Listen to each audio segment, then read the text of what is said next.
So if it has 3 dimensions in the coordinates, it doesn't change how we do the midpoint, or it doesn't change how we do the distance when we get to that part. So this question's got a box basically that has a whole bunch of coordinates in it, and they're all listed there. It says find the midpoint of the diagonal that goes from B to C1. So you just have to figure out which points it wants you to use. So it wants you to use B, which is over here, and then it wants you to use C1, which is over there. So it wants the midpoint of that line right there. Now, you don't need to draw it to do this. You just need to get the correct points and then use the formula. So B is up here. C1 is over here. So I'm going to do those coordinates. Now, like I said, it has 3 coordinates. You've probably never used a 3-dimensional coordinate system before. The third coordinate is just a Z, and it doesn't really do a whole lot different.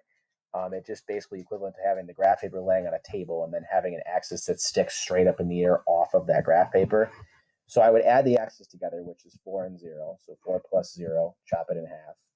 Add the y's together, which is 5 plus 5, chop it in half.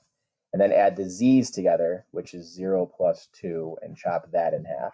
And then I would carefully individually do each of those in the calculator if I need to.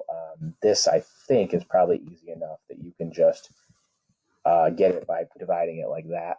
But put it in the calculator if you need to. Just make sure you put it into a fraction, and it should spit that out right there, 251.